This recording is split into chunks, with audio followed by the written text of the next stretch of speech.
344장 찬양입니다.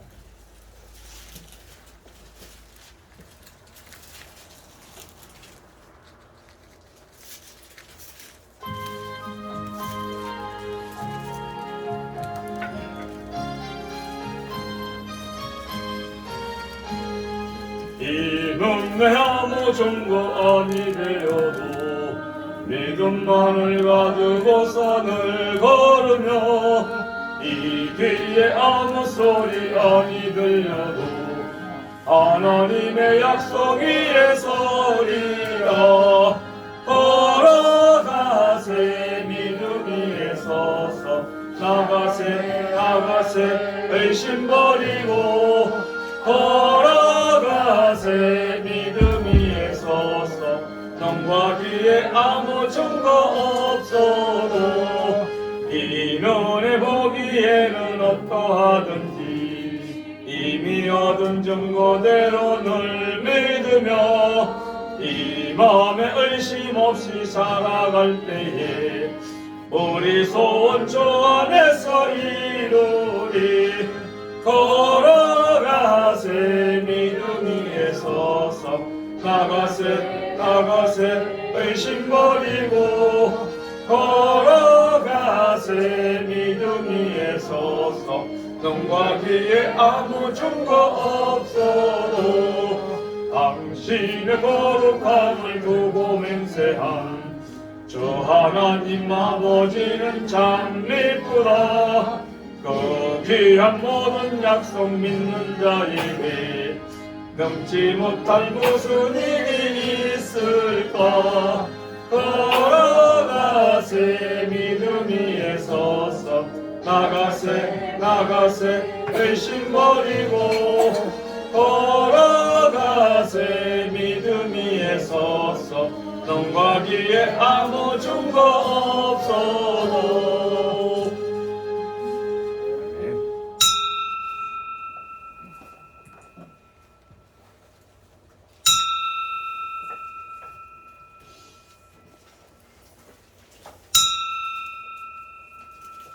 다 같이 찬송가 549장 들으시면서 예배 부름에 우리 한 목소리로 응답을 드립니다. 549장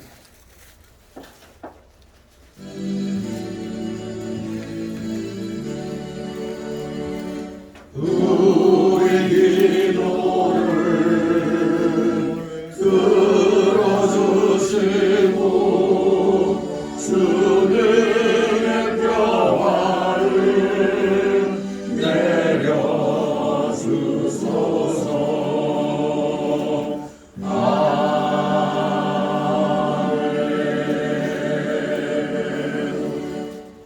다 같이 묵도들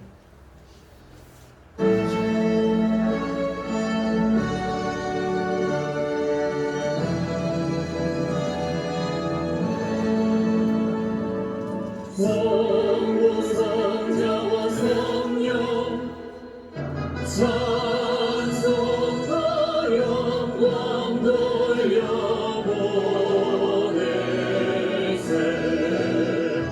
내처럼 지금까지 온 영원 무궁토록 성삼위의 영광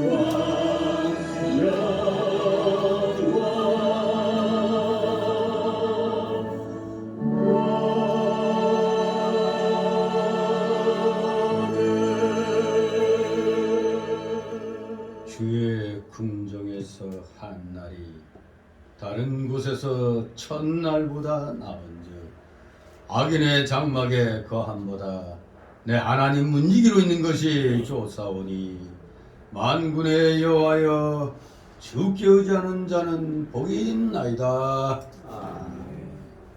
다 같이 일어나셔서 찬송가 547장 547장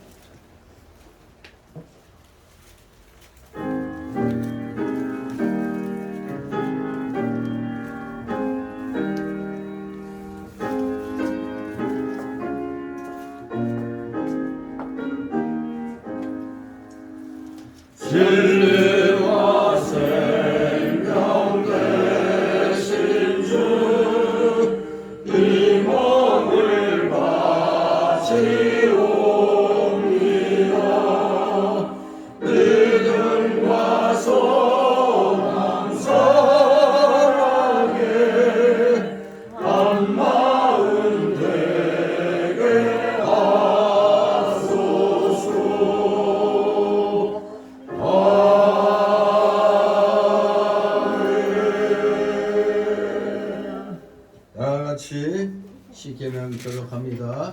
찬송가 또는 성경 맨 뒤에 있습니다. 찬송가도 그렇고 성경책도 그렇고 맨 뒤에 십계명이 있고 맨 앞에는 이제 사도신경이 있습니다. 이 시간 십계명 교독합니다.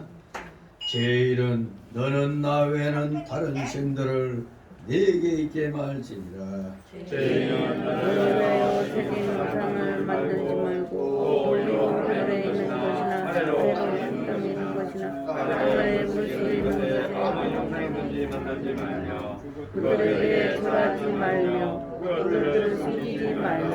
제3은 너는 너희 하나님 여호와 이름을 망령히 일컫지 말라. 제4는 아시를 기억하여 거리지 지키라. 제5는 내 부모를 공경하라. 제6은 살인하지 말지니라. 제7은 간음하지 말지니라. 제8은 도적질하지 말지니라. 제9는 네 이웃에 대하여 거짓 증거하지 말지니라.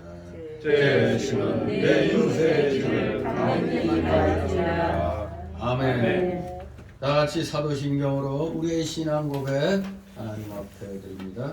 전능하사 천지를 만드신 하나님 아버지를 내가 믿사오며 그의 아들 우리 주 예수 그리스도를 믿사오니 이는 성령으로 잉태하사 동정녀 마리아에게 나시고 본디오 빌라도에게 고난을 받으사 십자가에 못 박혀 죽으시고 장사한 뒤 사흘 만에 죽은 자 가운데서 다시 살아나시며 하늘에 오르사 전능하신 하나님 우편에 앉아 계시다가 저리로서 사는 자와 죽은 자를 심판하러 오시리라. 성령을 믿사오며 거룩한 공예와 성도가 서로 교통하는 것과 죄를 사하여 주시는 것과 몸이 다시 사는 것과 영원히 사는 것을 믿사옵나이다. 아멘. 다같이 찬송가 1장 하나님 앞에 올립니다. 찬송가 1장.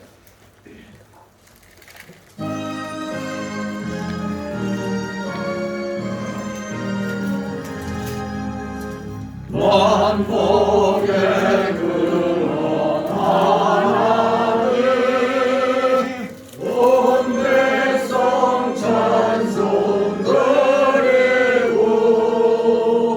저천사여 찬송하세 찬송 성령 성자 성령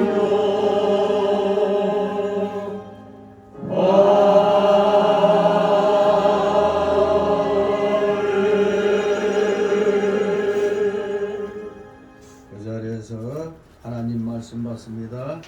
주일 오전 이 시간 주시는 말씀 신약 성경 마태복음 17장 14절에서 27절까지 말씀입니다. 제가 봉독해 올립니다. 마음의 눈을 뜨시고 마음의 귀를 여시며 듣기 바랍니다. 제가 있습니다.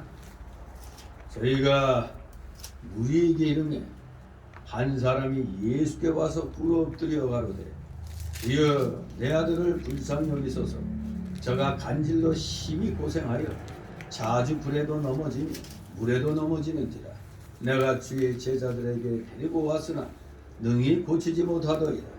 예수께서 대답하여 가라사대 믿음이 없고 패역한 세대여 내가 얼마나 너희와 함께 있으니 얼마나 너희를 참으리요 그를 이리로 데려오라 하시다.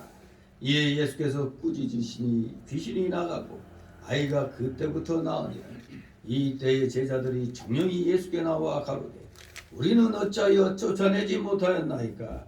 가라사대 너희 믿음이 적은 영혼이라. 진실로 너희에게 이르노니 너희가 만일 믿음이 한 겨자씨만큼만 있으면 이 산을 명하여 여기서 저기로 옮기라 하여도 옮길 것이요 또 너희가 못할 것이 없으리라. 갈릴리에 모일 때 예수께서 제자들에게 이르시되 인자가 장차 사람들의 손에 넘기어 죽음을 당하고 제3일에 살아나리라 하시니 제자들이 심히 근심하더라. 가버나움에 이르니 반세계를 받는 자들이 베드로에게 나와 가로되 너의 선생이 반세기를 내지 아니하느냐. 가로되 내신다고 집에 들어가니 예수께서 먼저 가라사대 시몬아 네 생각은 어떠하냐. 세상 임금들이 네게 관세와 정세를 받느냐. 자기 아들에게냐 타인에게냐. 베드로가 가로되 타인에게니이다. 예수께서 가라사대 그러하면 아들들은 세를 면하리라. 다같이 27절 그러나 우리가 저희로 외렇게하지 않기 위하여 위하여 네가 바다에 가서 낚시를 던져 먼저 오는 고기를 가져 입을 열면 돈 한 3개를 얻을 것이니 가져다가 나와 너를 위하여 주라 하시니라. 아멘. 모두 제자리에 앉아주시기 바랍니다. 이 시간 하나님 앞에 목회기도 올립니다. 거룩하시며 천지전능하신 하나님 아버지, 오늘도 주님의 사랑하시는 자들에게 귀한 주님을 기억하게 하여 주셔서 세상의 모든 일 뒤로 하고 먼저 하나님 나라와 의를 구하기 위하여 원근각처에서 이 시간 주일 예배 시간 사모함으로 이 자리에 나오게 하여 주시니 아버지 이들의 중심, 아버지 이들의 심령 중심을 온전히 받아 흠양하여 주시옵소서. 이들의 찬송과 전기와 감사와 영광 주님 홀로 받으시옵소서. 저희가 입술을 열면 오직 감사만이 나올 수 있는 그런 믿음이 되기를 소망합니다. 오늘도 그러한 믿음으로 주님께 모든 영광 드리오니 사랑하시는 자녀들 다시 한번 아버지 굽어 살펴 주시옵소서. 진실로 주님은 이 세상의 주인이심을 고백합니다. 왕 중의 왕이심을 고백합니다. 참으로 이 세상 어리석은 사람들은 이 하나님만이 이 세상의 온전한 주인이신데도 불구하고 하나님이 만들어 놓으신 그 세상에 여러 가지 그 물질들을 보고 그것을 신인 양 섬기는 어리석은 죄를 범하고 있습니다. 그리하여 이 땅에는 온통 우상으로 덮여 있는 걸 우리는 오늘날 보게 됩니다. 사랑하시는 자녀들, 우리들이 그러한 부류에 속하지 않게 하여 주셨사오니 저희들의 심령을 깨워주시고 주님이 우리의 구주심을 믿게 하여 주셨으니 2000년 전 주님께서 우리를 위하여 나를 위하여 대신 죄를 짊어지시고 십자가 지심으로 모든 죄를 말갛게 도말하여 주심으로 우리 모두 천국 자녀 삼아 주셨으니 이 놀라우신 사랑과 은혜 어찌 감당할 수 있겠나이까. 오직 충성함으로 주님 앞에 우리의 중심을 드리는 것밖에 없는 줄 압니다. 참으로 세상은 너무나 험악하게 돌아갑니다.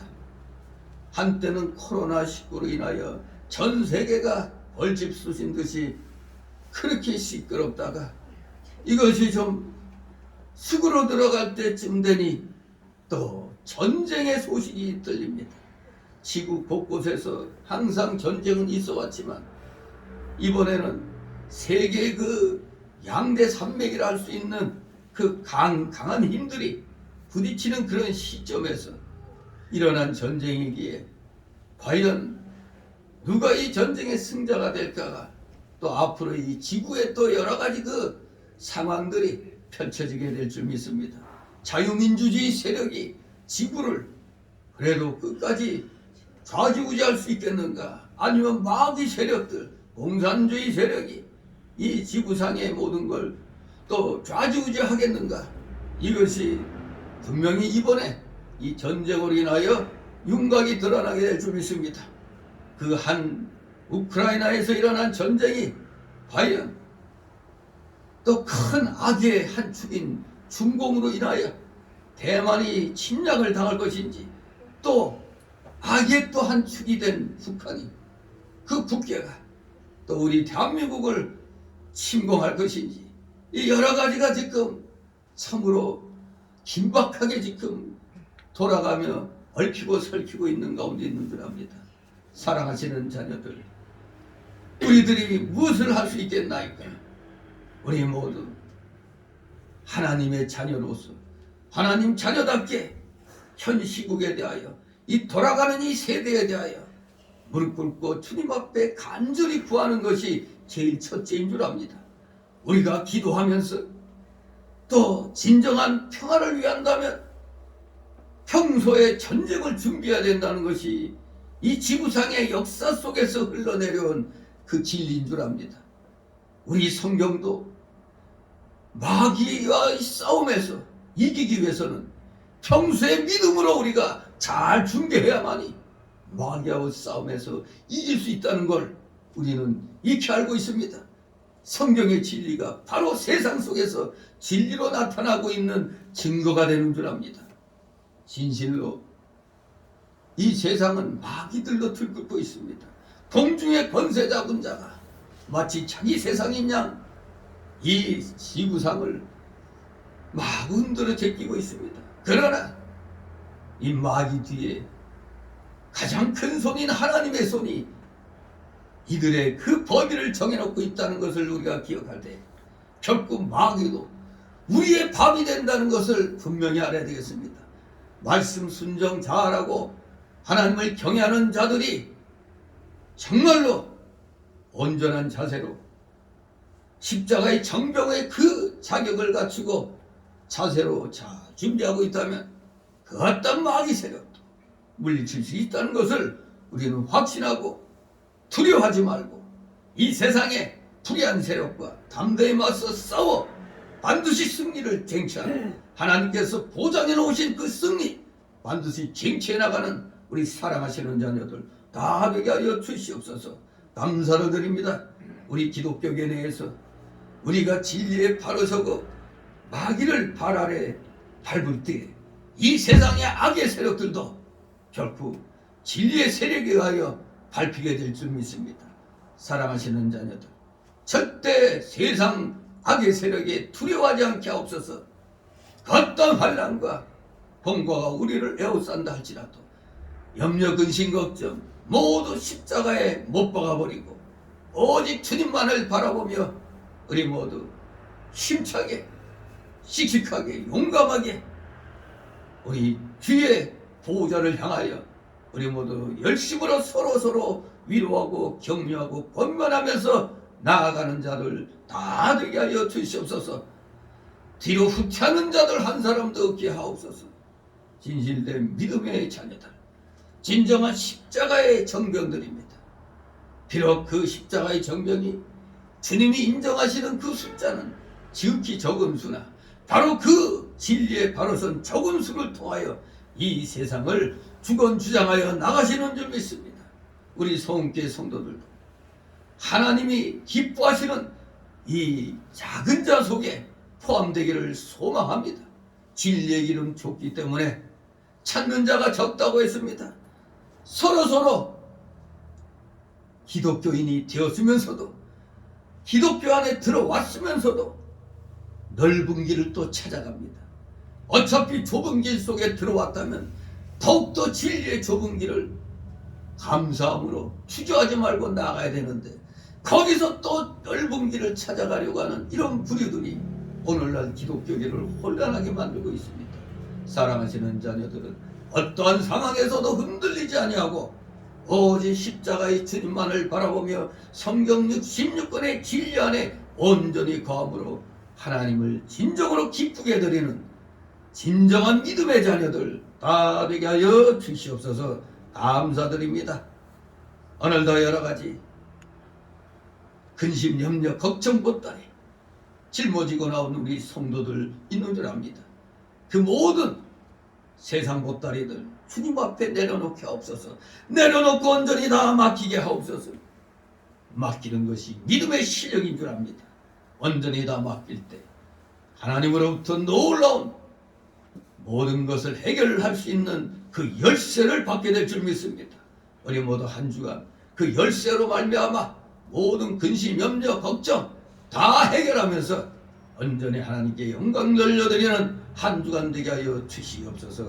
감사드립니다. 이 시간 부족한 자 입술을 열어 진리의 말씀을 증거하고자 하오니 저의 영과 입술을 온전히 주권주장하여 주시옵소서. 진리의 말씀만이 우리 성도들 마음벌에 온전히 새겨지는 귀한 시간, 성령 충만, 은혜 충만한 시간 되게 하옵소서. 감사드립니다. 모두 피곤한 가운데 있사오니 아버지 졸음막이 이기게 하여 주옵시고 각종 잡념의 막이 틈 못하게 하여 주시옵소서. 마치는 시간까지 오직 주님께서만이 영광 홀로 받으시옵소서.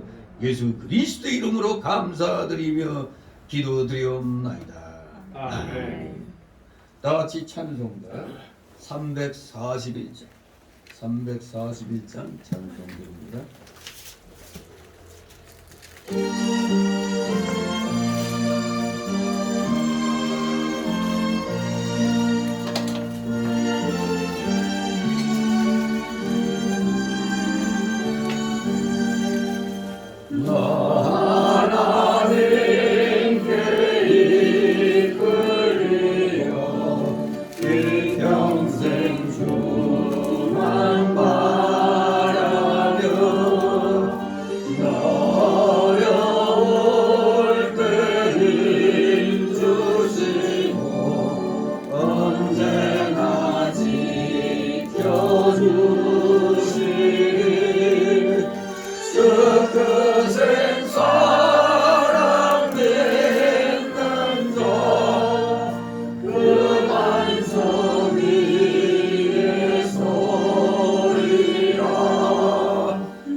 주님께서 기억하시는 여러분 되시기를 소망합니다. 오늘 제목은 본문에 나온 대로 믿음이 없고 패역한 세대, 이 말씀으로 제목을 잡았습니다. 과연 오늘 이 시대를 돌아볼 때, 우리 기독교계를 돌아볼 때, 우리 각자의 믿음을 살펴볼 때 과연 우리가 믿음이 충만한가? 아마 주님께서 보시면 2000년 전이나 지금이나 이 믿음이 없고 패역한 자들아, 분명히 그렇게 호통을 치실 것 같습니다. 하지만 우리는 책망받을 때 우리의 잘못을 또 바로 바라보고 그것을 고칠 수 있는 그런 자가 우리는 되어야 되겠습니다.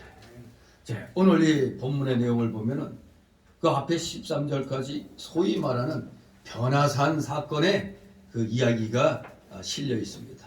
변화산 사건, 바로 그 사건은 예수님의 그 성육신 사건과 부활, 이런 사건들과 함께 아주 그런 중요한 의미를 지니고 있는 사건이었던 겁니다.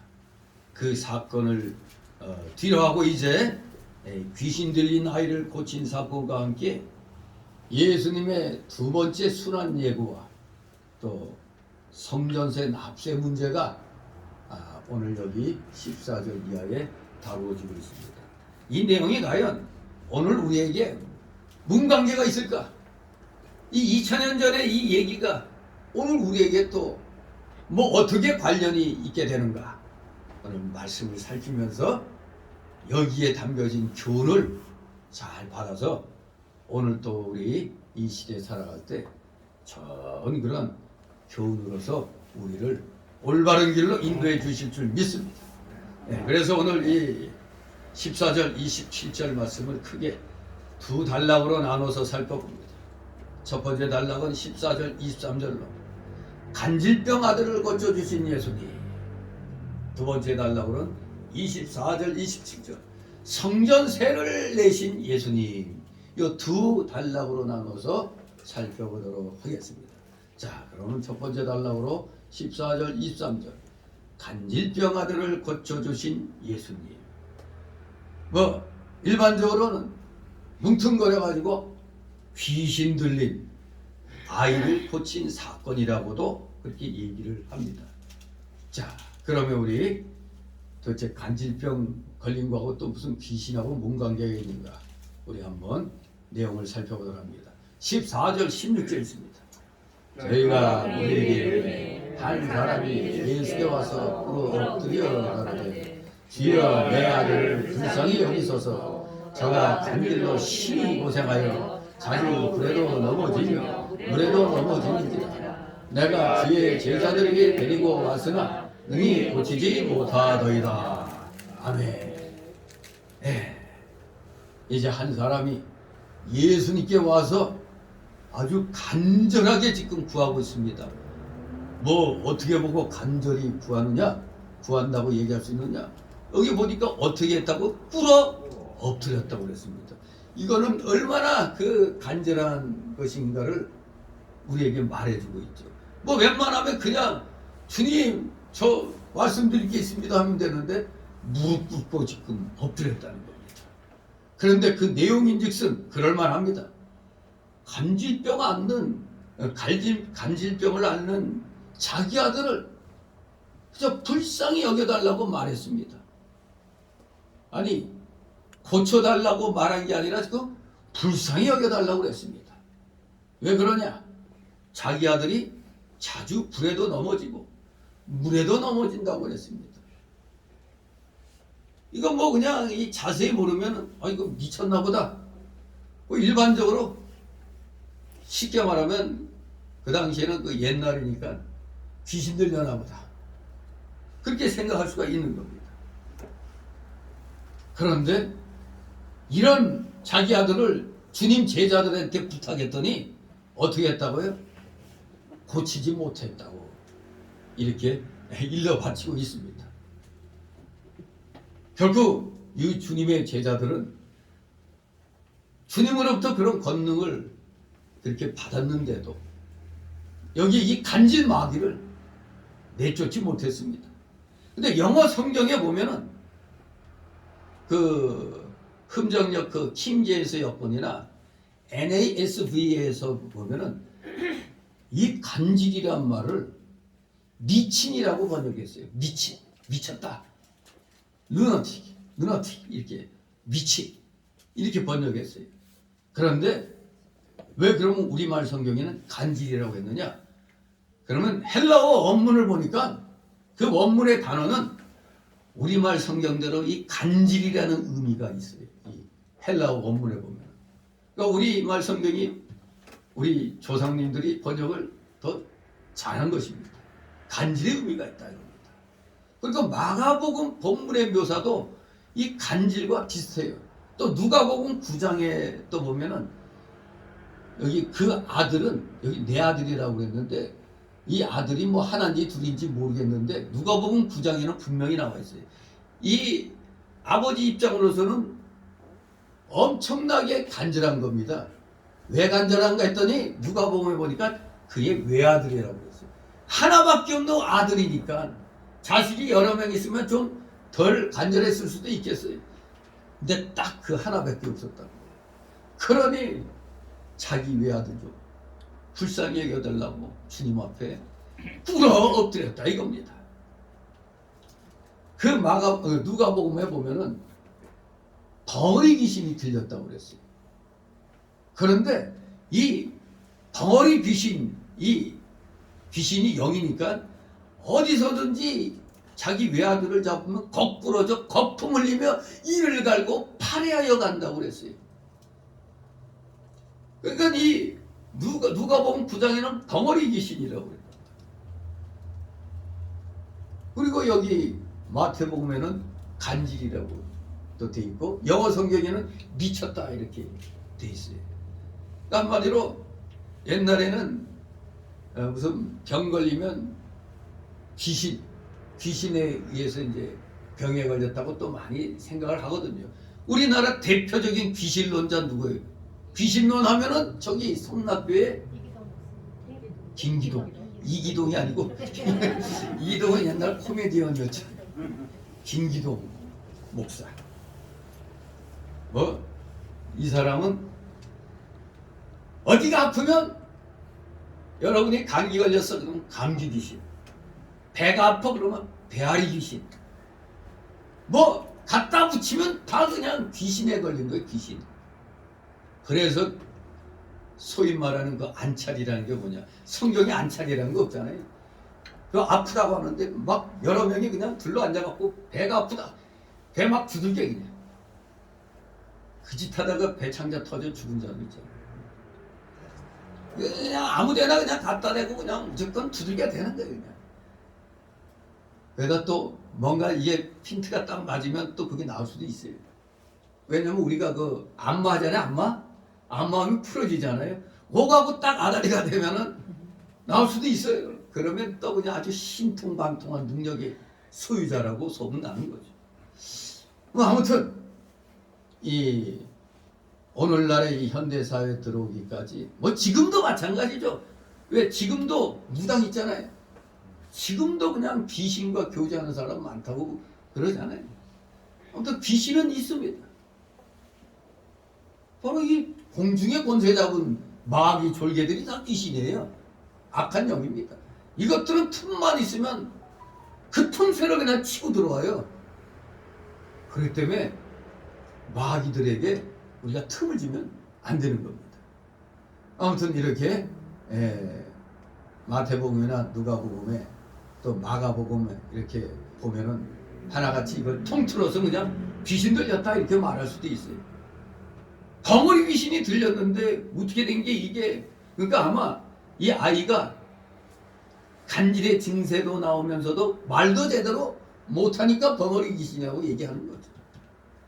아무튼 중요한 건 확 거꾸러져 가지고 거품 막 개거품 흘리고 막 들면은, 저는 아직 그런 사람 한 번도 못 봤는데, 본 사람 얘기는 멀쩡한 사람인데 그냥 꼬꾸라져서 막 눈이 막 이렇게 까대집어지고 거품 막 흘리고 그러는데.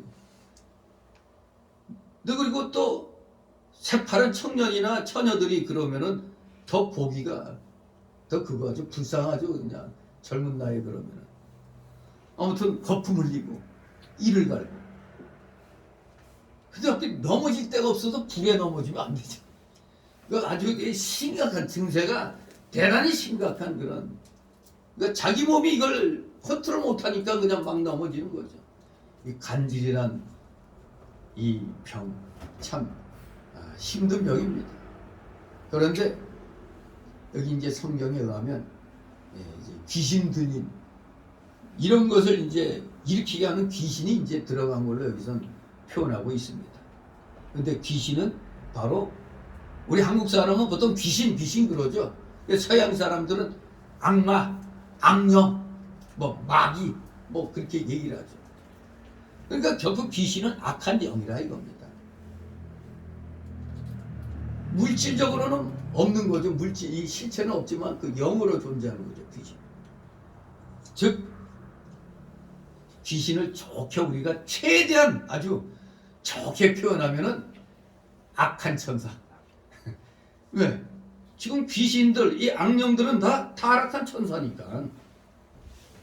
타락한 천사니까 악한 천사죠. 악한 천사. 결코 이 마태, 마가, 누가복음을 통틀어서 이렇게 결론을 내리면 이 병은 결코 악한 영의 활동, 귀신의 활동으로 인한 것이었음을 우리가 분명히 알 수가 있겠습니다. 단순한 간질이 아니고 여기에 귀신이 작용한 그런 증세를 지금 일으키고 있는 거예요. 자, 17절, 18절 있습니다. 예수께서 대답하여 가라사대 믿음이 없고 배역한 세대여 내가 얼마나 너희와 함께 있으며 얼마나 너희를 참으며 그를 이리로 데려오라 하시나 이에 예수께서 꾸짖으시니 귀신이 나가고 아이가 그때부터 나으니라. 아멘. 참으로 우리 주님께서는 단식하십니다. 제자들에게 내 아들을 부탁했더니 능히 고치지 못했습니다. 그러니 예수님께서 지금 두 번째 이 순환 예고가 이제 뒤에 또 이제 23절, 22절, 23절에 두 번째 순환 예고를 십자가의 못 박혀 돌아가신다는 그 순환 예고를 이제 2차로 하시게 되는데 이제 점점 십자가의 고난의 때가 이제 다가오고 있어요. 결국 예수님 따라 제자들이 지금 몇 년간 수행을 한 거예요. 3년간을 수행했어요. 3년 정도 배웠어요. 지금도 신학교에서 대학부 그 4년 마치면 이제 원부로 3년 또 하게 되는데 3년 동안 나름대로 이제 좀 많이 연구도 하고 좀 더 말씀을 공부했을 텐데도 정작 한 행동이 별로 믿음이 있어 보이는 그런 행동을 안 했던 것입니다. 그러니 우리 예수님이 그 말씀을 듣고 제자들 3년까지 공부한 제자들이 그 정도밖에 안 되니까 탄식을 하시는 겁니다. 에이 믿음이 없는 패역한 세대여라고 책망하시고 탄식하십니다. 분명히 예수님 제자들 병 고치고 귀신 내쫓는 권세를 예수님이 주셨어요. 그런데 믿음이 약해가지고 그 아들을 치유하지 못했던 겁니다. 한마디로 제자들 예수님 보시기에는 믿음이 없는 것 같이 보이는 거죠. 그리고 그 귀신 들린 병을 못 고치니까 사람들 보기에도 믿음이 없는 것 같이 보이는 거예요. 사실 믿음이 없는 게 아니라 약한 거죠. 정확히 표현하면 믿음이 아직은 너무 약했기 때문에 그 귀신을 내어쫓지 못했다고 책망을 받은 겁니다.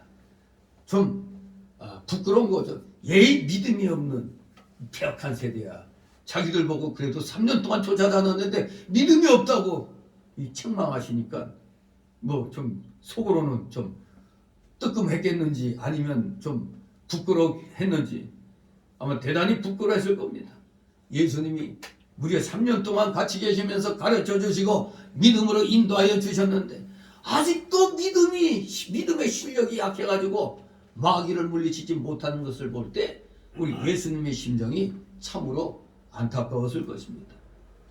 저도 이제 신학생들 가르치다 보면은 기본적인 어떤 그런 문제가 있는데도 이들이 졸업하고 목사 안수 받고 목사로 하면서 하는 걸 보면은 아니 신학교에서 도대체 그동안 뭘 배웠는지 다 까먹고 그냥 지들 마음대로 해요. 그냥 어디 가서 은사주의적인 거 그냥 배워와가지고 그거 그냥 해요.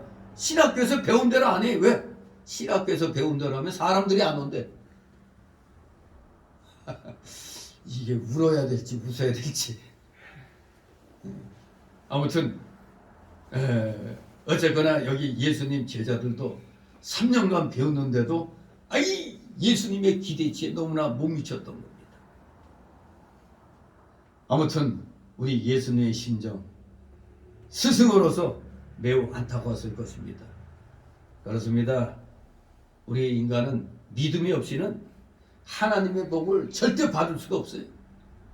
그러나 주님께서는 그 믿음이 없는 세대 가운데서도 그 불쌍한 아이를 고쳐주시기 위해서 그를 데려오라고 말씀하십니다. 아니 불쌍히 여겨만 달라고 그랬는데 뭘 또 고치시겠다고 그래? 여기 꿇어 엎드려서 불쌍히 여겨 달라는 말은 제발 고쳐주옵소서 하는 그 말 아닙니까? 대통 바르게 말이 불쌍히 여겨 달라고 그랬어? 그래 내가 불쌍히 여길게. 그걸로 끝나는 게 아니잖아요. 데려와라 고쳐줄게. 이게 말씀하시는 겁니다. 예수님께서는 그 더러운 영을 귀신을 꾸짖으셨어요. 그냥 뭐 요새 누구처럼 막 어디가 아파 여기가 이상해 그럼 막 두들겨 패고 하는 이 안찰이 아니고 명령 하나만으로 충분했습니다. 예수님께서 이렇게 귀신을 꾸짖으시니까 그냥 걸음 하나 살려라고 귀신이 그냥 나가버리고 그때부터 아이가 나왔다고 말씀하고 있는 겁니다. 그렇습니다. 이 세상 예수님의 말씀을 거역할 자는 아무도 없는 겁니다. 믿음이 연약한 제자들이 쫓아내지 못한 마귀라도 예수님의 말씀 앞에서는 명령 앞에서는 꼼짝 못하고 쫓겨나갔습니다. 이와 같이 주님의 말씀은 자연계와 정신계를 주관하는 말씀, 곧 신 하나님의 말씀인 것입니다. 바로 그때 아이는 일어섰던 겁니다. 아이가 그때부터 나으니라. 이렇게 주님의 치료는 즉각적이고 완전했던 것입니다. 악령은 나가고 그 아들은 고침을 받았습니다. 이 예수님 시대와 사도 시대 때의 그 신유, 그때의 그런 역사는 소위 신의 은사라고 그러죠. 말씀 한마디면 기도 한 번이면 끝났어요. 신의 은사는 특별히 초대교회 때의 특별한 은사였던 겁니다. 성경 66권이 요한계시록으로 말미암아 완성될 때까지는 그런 은사가 존재했던 겁니다. 그리고 성경이 완전히 기록된 이후에부터는 신유의 은사 대신 주님께서 뭘 하라고 그랬죠? 우리 보고 기도하라고 그랬어요. 기도하라. 지금은 기도의 시대지 무슨 내가 신유의 은사를 받았다 어떤 인간은 뭐 이 엄지손가락은 무슨 병을 낫게 하고 요거는 또 뭐 무슨 병을 낫게 하고 아이 말 같지도 않은 소리에 되는 사람들이 많은데 우리 한국 교인들은 아주 순진해가지고 또 그걸 그대로 또 듣고 그 자리에서 막 야 이년아 뭐 그렇게 욕을 해도 뭐 그냥 아이고 감사합니다 욕하니까 도리어 은혜롭대. 욕하는 게 은혜롭다니 뭐 그럴 수도 있겠죠. 뭐 그렇게 그냥 본인이 은혜 받았다면. 근데 우리 예수님이 뭐 욕했다는 그런 건 없잖아요. 괜히 인간 목사들이 그냥 자기 권위 내세우려고 그런 건 그 무당들이나 하는 짓 아니에요. 그냥. 무당들이나 하는 짓을 이 특히 여자 목사들이 그 흉내를 너무 많이 내고 있어서 무당인지 목사인지 모르게 구분이 잘 안 되는 걸 많이 보게 됩니다. 특히 부흥사들 보면은 자기가 하나님이야. 아무렇게나 그냥 막 내던지잖아요. 그냥 그래도 은혜롭다는데 할 말 없습니다. 아무튼 예수님 때와 사도시대 때의 치료는 즉각적이었습니다. 즉각적. 오늘날에는 기도함으로 말미암아 바로 그 효력이 나타날 수도 있고 하루 이틀 지나서 또 기도의 효력이 나타날 수도 있는 겁니다. 분명히 신의 은사는 초대교회 때의 특별한 사도들의 표였어요. 근데 아직 예수님이 이 세상을 떠나기 전에는 그야말로 예수님은 하나님이시니까 이거는 두말할 것 없이 그냥 즉각적입니다. 즉각적. 이렇게 간질병 걸린 귀신에 의한 간질병 걸린 아들이 나왔던 겁니다. 자, 그 모습을 보고 제자들이 굉장히 의아했습니다. 19절 21절입니다. 이때 제자들이 전명히 예수께 나와 가로되 우리는 어찌하여 쫓아내지 못하였나이까. 가라사대 너희 믿음이 적은 영혼이라. 진실로 너희에게 이르노니 너희가 많은 믿음이 한 겨자씨만큼만 있으면 이 산을 명하여 여기서 저기로 옮기라 하여도 옮길 것이요 또 너희가 못할 것이 없으리라. 아멘. 여기서 제자들이 믿음이 없는 게 아니라 뭐라고 그랬죠? 믿음이 적다고 그랬잖아요. 근데 그걸 그냥 책망하시냐고 믿음이 없는 자들아 이렇게 말씀하신 겁니다. 정말로 놀라운 역사가 눈앞에서 또 일어났습니다. 제자들이 자기들은 조금 전까지도 고쳐보려고 했는데 도무지 어떤 기미도 없었는데 예수님 앞에서 놀라운 예수님의 꾸짖음 한 방으로 그냥 깨끗이 나온 걸 보니까 제자들이 놀라면서도 이제 궁금했던 거죠. 자기들이 아무리 고치려고 애를 써도 못 고쳤는데 우리 예수님 단 한 방에 그냥 꾸짖으시니 기진이 그냥 나가고 아이가 온전해졌습니다. 그러니 아무리 3년 동안 쫓아다녀서 기적을 많이 봤는데도 여기 또 보니까 너무너무 신기한 거예요. 자기들은 아무리 노력해도 안 됐는데 너무너무 신기해가지고 군중들 앞에서 물어보면 자기들이 요새 말로 이게 팔리니까 조용히 그냥 물어봤습니다. 그랬더니 예수님의 대답은 아주 간단명료했어요. 제자들이 귀신 쫓아내지 못한 것은 믿음이 적은 용고라 한마디로 말씀하셨습니다. 결코 이 말씀은 믿음이 있어야 하나님의 큰 능력의 응답을 받을 수 있음을 보이면서 동시에 우리 인간에게 실상은 믿음이 있는 것 같은데 거의 없다는 걸 얘기해 주는 겁니다. 믿음이 있는 것 같은데 거의 없는 것처럼, 그래 믿음이 적은 용고라고 얘기했잖아요. 있는 것 같은데 거의 없는 것처럼 보인다 이겁니다. 결코 우리가 갖고 있는 믿음이라곤 작은 겨자씨만한 분량도 되지 못한다는 얘기를 하는 겁니다. 있긴 있는데 여러분 겨자씨가 이거 본분이 있어요? 저 이스라엘 여행 갔다 온 분이 주신 걸 그때 내가 어디 갖다 놨는데 이런 데다 뭐 이렇게 이런 데다 뭐 이제 넣어가지고 이렇게 뭐 필링 같이 해놓은 게 있는데 이거 참깨? 아니 그보다 더 작은 것 같아요. 근데 이것도 눈에 그냥 요만한 게 보이는데 우리 보고 요만큼도 믿음이 없다고 하는 거예요. 우리 애들 표현하면 코딱지만큼도 없다고 그러죠. 눈곱만큼도 없다고 그러죠. 예, 정말로 오늘 우리들도 가슴이 뜨끔해 와야 됩니다. 왜? 3년간 예수님을 직접 모시면서 수행한 제자들도 이 겨자씨만큼도 안 된다는 거예요. 오늘날 우리는 그러면 예수님 제자들이 보면 겨자씨의 반의 반만도 못하다는 얘기가 될 수도 있습니다. 예, 그렇습니다. 그렇기 때문에 우리 보고 믿음이 한 겨자씨만큼만 있으면 역사가 있으리라고 말씀하시는 겁니다. 겨자씨만큼만 있으면.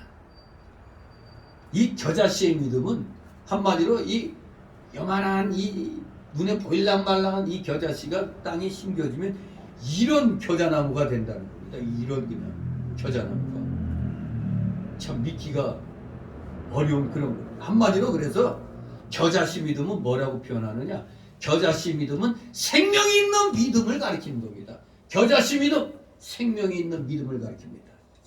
여기서 한 겨자씨만큼만 믿음이 있으면 이 산을 명해서 여기서 저기로 옮기라 해도 옮겨진다고 말씀하고 있습니다. 너희가 못할 것이 없다고 그렇게 말씀하고 있어요.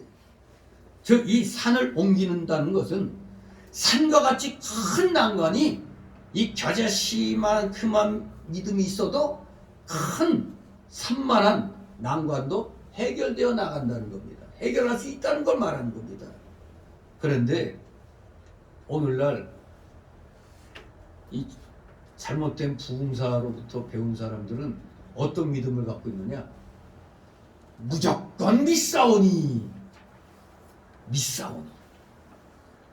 뭐 우리 그 너희 뭐 이선 목사도 그렇고 뭐 좀 이런데 부흥사로 많이 다닌 분들은 항상 모여서 이제 강의하고 뭐 교육할 때 보면은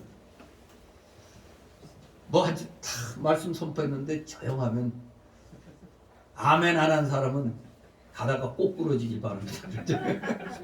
그러면 뭐 아멘 한 사람만 복을 30배 100배 받으시기 바랍니다. 네, 그때서야 아멘.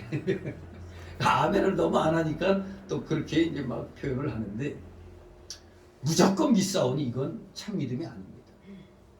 참 믿음은 오직 이 성경 말씀에 근거한 믿음이 진정한 믿음인 것입니다. 즉 하나님 말씀을 순종하는 겁니다. 순종하는 게 참 믿음인 겁니다. 순종은 하나도 안 하고 자기 욕심만 부리면서 무조건 믿사오니 하면 그 되겠습니까? 어떤 사람이 그러죠. 자기 남편은 내 평생의 로또라고. 그 뭐 내 평생의 로또라는 게 엄청난 행운을 받은 그런 뜻이 아니죠.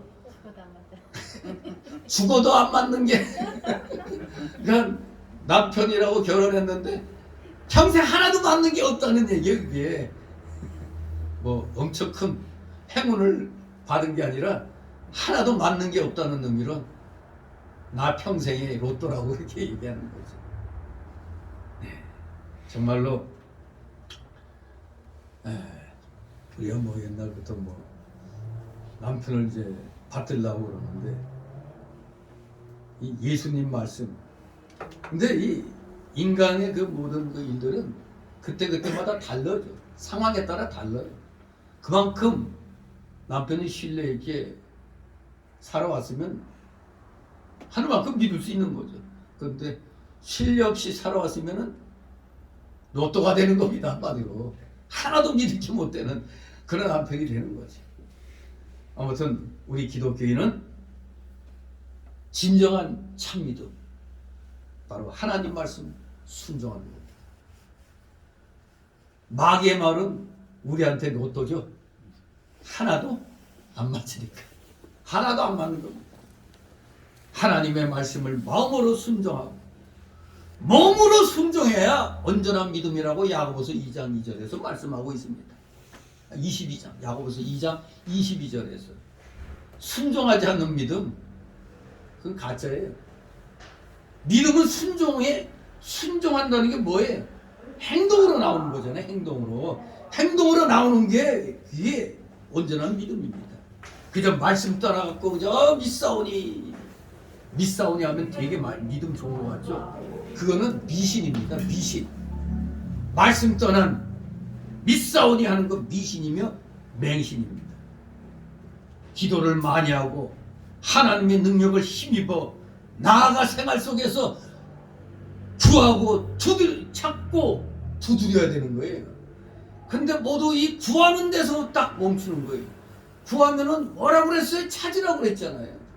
찾으면 내 걸로 만들어야죠. 두들겨야 되는 겁니다. 그게 온전한 믿음인 겁니다. 하나님의 능력을 힘입어서 말씀대로 순종해 나갈 때 하나님의 역사가 일어나 귀신이 쫓겨나는 겁니다. 그뿐만 아니라 이 산을 명하여 바다에 던지우라 하여도 그대로 되는 것입니다. 그야말로 산과 같이 큰 난관이 해결되어 나갈 수가 있는 겁니다. 이렇게 하나님 말씀대로 순종하면 여러분들에게도 마치 산을 옮기는 것과 같은 큰 역사가 일어날 수 있음을 믿으시기 바랍니다. 하나님의 말씀에 산이 옮겨진다고 했으면 내가 순종만 하면 그 산이 옮겨지게 되는 겁니다. 내가 산을 옮겨놓는 것이 아니고 하나님이 옮겨놓는 거죠. 그게 인류 역사에서 지진이 일어나고 지각의 변동 생기니까 저기 바다였는데 그게 솟구쳐서 육지가 돼버리고 여기 육지였던 게 바다가 돼버리는 그런 역사 있잖아요. 하나님이 하시는 겁니다. 하나님이. 근데 지금은 우리가 인공적으로도 가능한 게 있죠. 옛날엔 이렇게 산이었는데 이게 평지야. 그 어디 갔어? 다 깎아가지고 바다를 메꾸죠. 그냥 정말로 산이 깎여가지고 바다를 메꿔서 그게 또 간척지가 되는 그런 게 지금 일어나고 있습니다. 진실로 하나님 앞에서는 능치 못할 것이 없습니다. 하나님의 뜻이 아니면 안 되는 것이고 하나님의 뜻이면 다 되는 겁니다. 그 뜻대로 기도하고 그 뜻대로 순종하는 것이 바로 참된 살아있는 믿음이 되는 겁니다. 하나님이 일해주시는 믿음이 참 믿음인 것입니다. 하나님의 보좌를 움직였다는 거 아니에요. 하나님의 보좌가 움직였다, 하나님이 일하셨다는 거 아닙니까? 그런 믿음을 우리가 갖고 있어야 되겠습니다. 전통 사본에 보면은 21절에 우리 여기 성경에는 뭐라고 되어 있어요? 21절 바로 열고 없음 가로 닫고 그런데 전통사본에 보면은 이런 말씀이 있어요. 기도 외에 다른 곳으로는 이런 유가 나갈 수 없느니란 말씀이 전통사본에 있어요. 우리 이거는 비평사본을 번역한 성경이기 때문에 이게 없음으로 나오는 거지, 전통사본에는 있어요. 이게. 근데 우리 한글 성경은 좀 안타깝지만 저 비평본문 그걸 번역했기 때문에 좀 괄호 열고 없음 이게 좀 여러 군데가 많이 눈에 띄죠. 하지만 성경 전체의 그 맥락은 뭐 대동소이합니다. 큰 문제는 없어요. 뭐 믿음에 어긋나고 진리 어긋나는 건 없어요. 어긋나다면 바로 우리 이 성경 폐기시켜야 되죠. 전통본문 바로 지금 또 한 2단의 한 부류라고도 그러죠. 킹제임스 여권만이 진짜 성경이라고 말하는 사람들이 있죠. 킹제임스 여권만이 진짜 성경이라고. 근데 사본학을 모르는 사람들이 하는 소리예요. 엄청나게 많은 사본들이 있잖아요. 고대 사본, 전통 사본, 비평 사본, 예? 얼마나 많은데 사회 사본. 그 사본을 이제 번역한 게 오늘날 우리가 보는 성경들이잖아요. 그 사본 가운데서도 좀 더 권위를 인정받는 전통 본문을 번역해 놓은 게 킹제임스 여권이거든요. 그러니까 킹제임스 여권이 좀 더 이 비평 본문 번역한 것보다 좀 더 나아요. 제가 여기 큰 것도 있지만 요거는 이제 뉴 킹제임스 버전인데 보면은 이거 원래 킹제임스 여권에는 옛날 영어, 구영어가 나오는데 이 뉴 킹제임스 여권에는 그걸 이제 요새 쓰는 영어로 또 이렇게 번역을 해놨어요. 내용이 좀 더 어떻게 보면 수월할 수도 있어요. 그래서 우리말로 번역된 게 이해가 잘 안 될 때는 영어를 볼 줄 아는 사람은 영어 성경 보면 또 쉽게 이해가 돼요. 근데 그것도 이해가 안 될 때는 헬라어 성경, 이걸 히브리나 헬라어 성경을 이제 보면은 좀 더 쉽게 또 알 수가 있어요. 그래서 하다못해 영어 성경 정도 볼 줄 알아야 돼요. 헬라어나 히브리어 성경은 이 사전을 찾을 정도면 돼요. 사전을 찾을 정도면 충분히 그 사전 속에 그 뜻이 다 있으니까 사전 찾을 정도 그렇게만 해도 됩니다. 뭐 헬라어 한다고 지금 써먹을 수 있는 건 아니에요. 성경 연구한 데나 써먹지 어디 가서 뭐 써먹을 수는 없습니다. 영어나 열심히 하면 영어야 뭐 세계 공용어니까 써먹을 수 있지만 아무튼 이렇게 킹제임스 여권만이 진짜 성경이라고 주장하는 사람들은 너무 오버하고 있는 거죠. 그래도 좀 더 인정받는 성경이다 그 정도로 끝나야 되는 거예요. 그래서 그런 성경에는 21절에 기도 외에 다른 곳으로는 이런 유가 나갈 수 없다 이런 말씀이 나오는 겁니다. 그 마가복음 9장 29절에도 이런 말씀이 있어요. 기도 외에 다른 곳으로는 이런 유가 나갈 수 없느니라고 그랬습니다.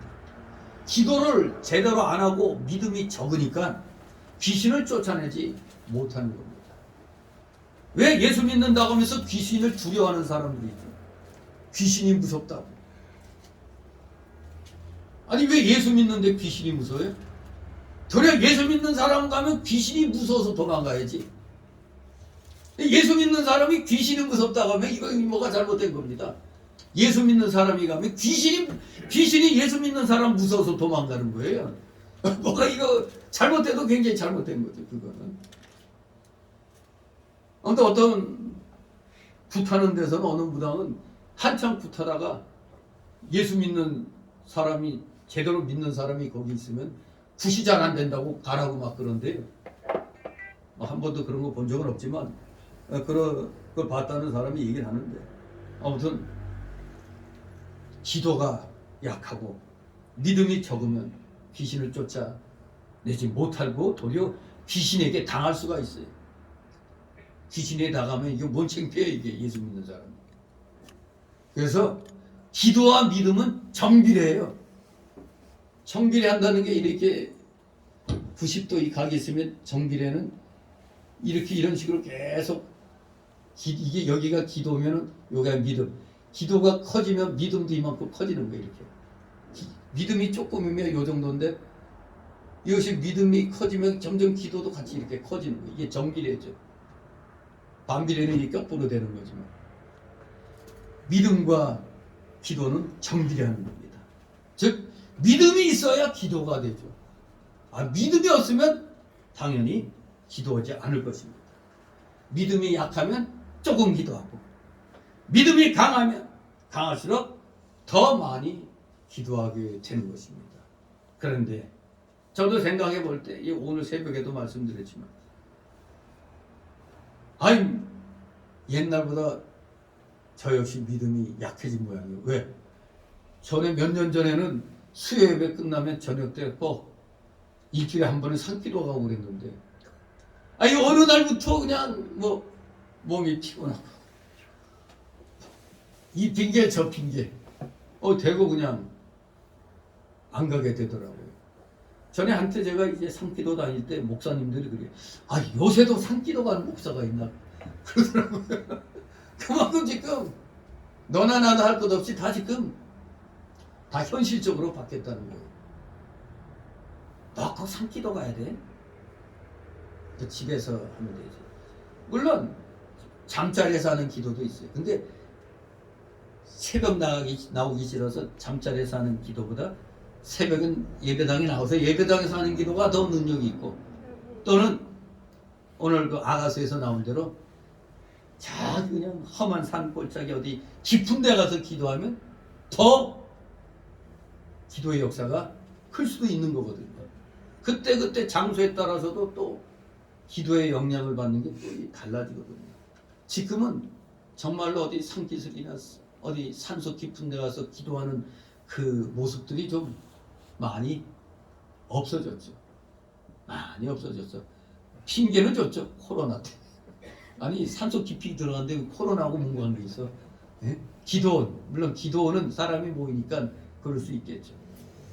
아무튼 지금 상대적으로 믿음이 많이, 기도의 이 끈이 약해진 거 보면은 믿음도 많이 약해져 있는 것을 부끄럽지만 저 자신도 전에하고 비교해 보면은 꼭 환난을 당해야 저절로 막 기도가 나오고, 환난 당하지 않고 있으면 그냥 니나노죠, 니나. 꼭 환난을 당해야 아이고 하고 그냥 아이고 데이고 하면서 그냥 하나님 앞에 묻게 되는 겁니다. 여기 외아들이 이 벙어리 귀신에 붙들려서 간질병 증세 일으키는 것처럼 돼야 그때서야 아이고 하고 그냥 막 나와 엎드리죠. 평상시에는 다들 그냥 뺀질뺀질해지죠. 그냥 뺀질뺀질해지는 겁니다. 하여간 믿음이 약해진 증거는 기도하는 걸 보면 나오는 겁니다. 기도가 약해졌다. 믿음이 그만큼 약해졌다는 얘기입니다. 그래서 기도의 끈을 또 강하게 하기 위해서는 특별 기도 같은 걸 할 때가 있죠. 그 중에 이제 금식도 기도의 한 특수 형태이죠. 금식은 뭐예요? 먹는 거 끊는 거잖아요. 먹는 거 끊는 거. 음식은 생명과 힘과 즐거움의 공급수단 아닙니까? 금식은 생명과 힘과 즐거움의 중단이요, 억제가 되는 겁니다. 그래서 이 금식은 비상한 시기, 비상한 기도의 방식이 되겠습니다. 비상한 상황에는 그에 따른 비상한 기도가 필요한 것입니다. 다른 어떤 방법으로도 되지 않을 때 엎드려 기도하는 것에 뭔 방법이 있겠습니까? 여기에 문제를 가진 성도들의 문제 해결의 열쇠가 있는 것입니다. 기도와 금식에 이런 이유가 나갈 수 없다. 참으로 우리 모두 주님 앞에 무릎 꿇고 우리에게 믿음을 더하여 더욱 힘있게 기도할 수 있는 자 되게 해달라고 우리 간절히 바라겠습니다. 특히 대한민국의 기독교인들은 그 어느 때보다도 지금 기도 열심히 해야 돼요. 왜? 나라가 백척간도의 위기에 놓여 있잖아요. 지금 우리나라는 베네수엘라 플러스 우크라이나가 같이 될 수도 있어요. 지도자가 우유부단하니까 우크라이나가 결국에는 오늘 이런 꼴을 당했죠. 평소에 무력을 증강해 놨어야 되죠. 그저 평소에 보면은 다들 자기 주머니 채우기 바빴어. 아프가니스탄도 마찬가지야. 자기 주머니 채우느라고 제대로 국방에 대해서 안보에 대해서 힘을 안 쓰는 거예요. 근데 딱 일 벌어지니까 딱 화가 나잖아요. 지금 대한민국도 지금 굉장히 수상해요.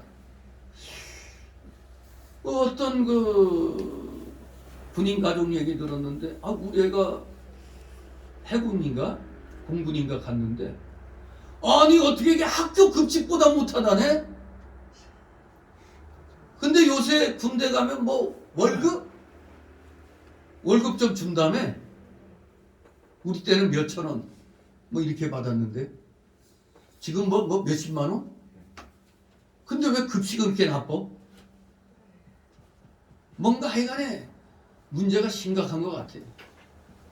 위에 권세 잡은 자가 자기 자랑하는 데만 바쁘죠. 남이 다 해놓은 걸 가지고 자기가 한 것처럼 이렇게 해야 되고, 그야말로 내로남불의 전형적인 자들이 지금 이 나라 정권 잡고 있으니까 이 대한민국은 지금 굉장히 위기입니다.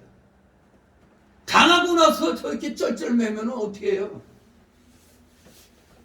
우유부단한 지도자, 특히 우리나라 같은 경우는 처음부터 끝까지 자유민주주의 국가, 미국하고 일본하고 동맹관계 철저히 나가야 살 수가 있는데, 어느 날은 좌파가 대통령 되면 우리나라 거덜나는 거예요.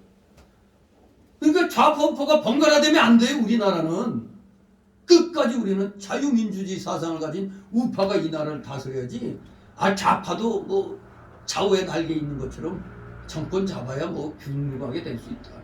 이론적으로는 그게 맞는데 지금 우리나라는 그런 상황이 아니잖아요. 허시탐탐 북계와 중공이 지금 우리를 먹으려고 하고 있는데, 언제 뭐 좌우를 돌아가면서 어쩌고 저쩌고 팔자 편한 소리 하고 있어요. 우크라이나가 그러다가 지금 망한 거예요. 나토에 진작 가입했으면 됐을 텐데, 쟤네들이 저기 무슨 각성이 있다가 저렇게 됐다고 그러죠. 1998년도인가 그 부다페스트 각성가, 러시아한테 핵무기 다 넘겨주고 그러면 미국, 영국, 러시아가 우크라이나에 그걸 보장해준다. 그 각성 있고 지금까지 그냥 여기 눈치 저기 눈치 보고 그냥 이렇게 오다가 이제 와서 나토 가입하려니까 러시아가 그냥 뭔 소리야 하고 그냥 딱 막아서는 거예요. 그래갖고 지금 이 꼴 난 겁니다. 이게 지금 우리나라는 세계 여러 나라가 부러워하는 한미 상호 방위 조약을 맺었잖아요. 이거 여러분, 이 한미 상호 방위 조약 이거 엄청나게 중요한 겁니다. 이것 때문에 우리나라가 지금까지 번영을 해온 거예요. 이승만 박사 정말로 대단한, 다시 진짜 역사에서 점수 매겨야 돼. 이분은 그 자유당 때 그 독재 그거 가지고 이 박사를 완전히 그냥 깔아뭉개고 있는데, 대한민국 건국하는데 그야말로 엄청난 역할을 한 분이고, 거기다가 이 나라가 지금까지 번영할 수 있는 깃틀 한미 방위 상호조약을 맺은 거, 이건 한때는 미국이 6.25 빨리 끝내려고 그냥 우리가 이 보장해 줄게, 뭐 소위 이 부다페스트 각서인가? 네, 오후 시간에 정확히 다시 한번 말씀드리겠는데, 하여간 그럼에 각서 의지하고 있다가 당한 거예요. 각서는 언제든지 휴지 조각 되는 거예요. 조약을 맺어야 돼. 조약. 맨 처음에 빨리 끝내려고 미국 아이젠하워가 그냥 우리 16개국이 만약에 쳐들어오면 또 우리가 다시 제재를 가할 테니까 그렇게 믿고 전쟁 끝내자 했는데, 이 박사가 너 했다고요. 이 박사는 그야말로 미국의 그 유명한 어느 대학의 프리스턴, 거기 뭐 정치학, 뭐 법학, 뭐 이런 걸 전공한 분이라 미국 정치계에 대해서 너무나 잘 알고 있는 거예요. 미국 사람들의 그 정치 그 외교 흐름을 알고 있기 때문에 너 해버린 거예요. 계속 미국에서는 야, 우리가 이렇게 보장해 줄게. 안 된다. 이거 너희가 우리를 반드시 유사시 지켜줘야 된다는 것, 그 조약을 맺게 해주지 않으면 나 이거 전쟁 못 끝내. 그랬더니 할 수 없이 미국이 할 수 없이 한미 방위 상호작용을 맺게 해준 결정타가 바로 이승만 박사가 한방 터뜨렸어. 뭘 터뜨렸느냐? 방공포로 석방을 해버렸어요. 방공포로 석방을 해버리니까 미국이 화들짝 놀래가지고 그래 우리가 해줄게 이제 그만하자 해가지고 한미 상호 방위 조약을 맺었고 그때 이 박사가 한 말이 있어요. 이것이 우리 민족의 앞으로 엄청난 그 번영의 그 역할을 할 거라고. 한미 상호 방위는 이거는 우리나라에 뭔 일이 있으면 미국 가서 지켜주는 거예요. 근데 우리가 미국 가서 지켜줄 일이 있을까요? 없을까요? 있을 수가 없겠죠. 근데 그 당시로도 세계 최강국이 세계 최약체 한국하고 뭔 방위조약을 맺겠어. 근데 이 박사가 그걸 끌어낸 겁니다.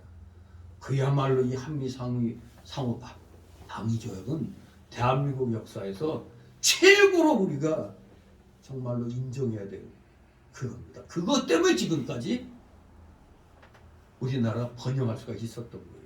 뭣도 모르는 것들이 그냥 미국 물러가라. 참 한심한 인간들입니다. 아무튼 우리가 지금 비상한 시국이기 때문에 특히 기독교계에서는 하나님 앞에 모든 기독교회가 다 그렇게 기도하죠. 이번 3월 9일날 대통령 선거 때 정말로 이 대한민국 운명을 가를 자가 이제 나오는 겁니다. 찐맹이가 되면 어떻게 되는 거예요? 베네수엘라 플러스 우크라이나가 되는 거예요. 가망이 없어요. 대한민국 끝나는 겁니다. 이거 어떤 사람은 다 마음에 안 들어도 저 찐맹이가 되면 안 되니까 그러니까 누구 찍으란 말 안 했어요. 저는 그냥 찐맹이는 안 돼. 찐맹이 주장하는 인간들은 전 대한민국 국민을 안 봐요. 사람을 안 봅니다. 얼마나 나라가 망해 처먹어야 그때서야 정신 차릴 것인가. 30% 원래 진짜 빨갱이는 우리나라에 한 11%인가 12% 돼요. 거기에 이들에게 부안해동하는 자들 합치면 한 30%입니다. 그러니 찐맹이 편은 무조건 30%는 고정이에요. 그런데 우파가 갈라지면 지는 겁니다. 아무튼 지금 기도에는 방법이 없죠. 이제 기도와 함께 행동으로 나갈 때가 됐습니다. 네, 광고 시간에 말씀드리지만 아무튼 기도와 금식이 이런 이유가 나갈 수 없다. 기도를 통해서 우리가 힘을 받아야 행동을 할 수가 있는 겁니다. 힘을 받아야 행동으로 옮길 수가 있잖아요. 하나님이 보장해 주시다는 그 확신이 있어야 행동으로 나가는 겁니다. 우리 모두 행동파가 되시기 바랍니다. 지금은 행동파가 되어야 돼요. 그저 잠잠케 저는 그냥 저 극동방송도 마음에 안 들어요. 기독교 방송이라면 이 나라가 지금 위기에 놓였는데 지금 다 망했는데 뭔 놈의 그냥 맨날 고상한 얘기나 해대고 있더라고. 지금은 이사야 선지자나 에레미야 선지자같이 피를 토하는 그 선포와 말씀의 메시지가 있어야 되는데 맨날 그냥 아주 평화로울 때 하는 말만 나오고 있더라고요. 지금은 때가 아니잖아요. 지금 그런 때가 아니. 지금은 죽느냐 사느냐 때입니다. 지금 이게 왜 안 느껴지는가? 죽느냐 사느냐 이 때인데 이걸 못 느끼는지 답답할 뿐입니다. 여러분들은 더욱더 믿음의 사람으로서 불의에 대하여 침묵하는 자 되면 안 됩니다. 여러분도 너무나 잘 아는 저 아인슈타인 박사가 뭐라고 했느냐? 이 세상이 악한 자들에 의해서 악하게 변화되는 게 아니라 악을 보고도 아무 소리 않는 침묵하는 자들에 의해서 악하게 된다고 그렇게 말을 했는데 전 그걸 보고 아 맞다.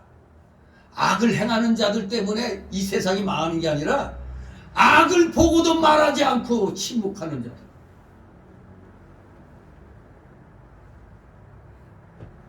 마치 킹 루터 목사도 그런 얘기를 했죠. 불의를 보고도 외치지 않는 자들. 그런 자들이 세계를 망하게 합니다. 대한민국 망하게 된 원인 제일 첫 번째가 우리 기독교계의 이 불의를 보고도 말하지 아니하는 목사들 때문에 교인들이 깨어나지 못하고 있는 겁니다. 왜? 교인만 많으면 대우받으니까 40% 이상이 좌파인데 교회도. 그러면 40% 이상이 나간다면 교회 운영이 안 된다고? 교회에서는 정치 얘기하는 거 아니냐? 아주 말은 그럴듯하게 하죠. 하나님의 영역이 정치에는 참가 못해요? 하나님의 영역에는 우리가 지난주 주보에 그거 실어놨었잖아요. 누구의 그 영역 주권이요? 지난주 주보에 그 실어놨잖아요. 네덜란드 신학자.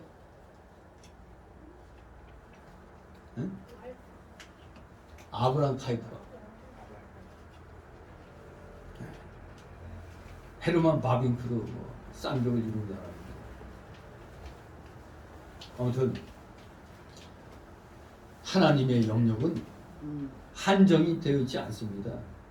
하나님이 모든 걸 창조하셨는데 무슨 하나님이 인간들 정치에는 나몰라라 하고 있어요. 그럴 것 같으면 구약의 선지자들은 다 잘못했게. 나라가 망할 때 이사야, 에레미야 선지자가 목이 터지도록 외쳤잖아요.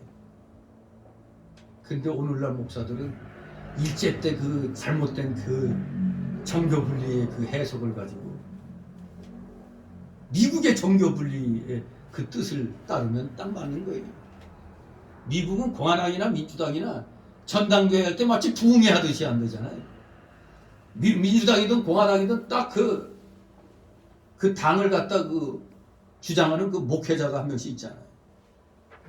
우리 그때 그 트럼프 그 보세요. 목회자들 5명이 나와서 트럼프 한 사람 위해서 그냥 기도하고 안수하는 거 보세요. 돌아가면서 기도하고 안수하는 거. 우리나라 목사들은 빨갱이 목사들 많습니다. 빨갱이 목사들 많기 때문에 이 교계가 지금 혼돈 속에 있어요. 여러분 실질적으로 우리 하나님 말씀을 제대로 믿는다면 절대 불의에 대해서 참지 못해요. 불의한 일 보면은 외치게 돼 있습니다. 내 속에 성령이 끓어오르는데 어떻게 예배 시간에 그런 얘기하면 교인들 도망가서 안 돼요. 헛소리 하지 말라고. 말씀 안 맞는 사람은 나갈 수밖에 없는 거죠. 하나님 말씀은 사람 남녀노소 불문곡지가 하잖아요. 누구에게든지 다 똑같은 겁니다. 나한테 불편하다고 그런 말 하지 말라. 그런 게 어디 있어요. 누구에게나 똑같이 해당되는 겁니다. 하나님 말씀은 나에게 거북하면 내가 문제가 있구나 생각하고 고칠 생각해야지. 진실로 우리 모두 성령 충만함으로 더욱더 힘있는 기도하시는 여러분 되시길 소망합니다. 22절 23절 있습니다.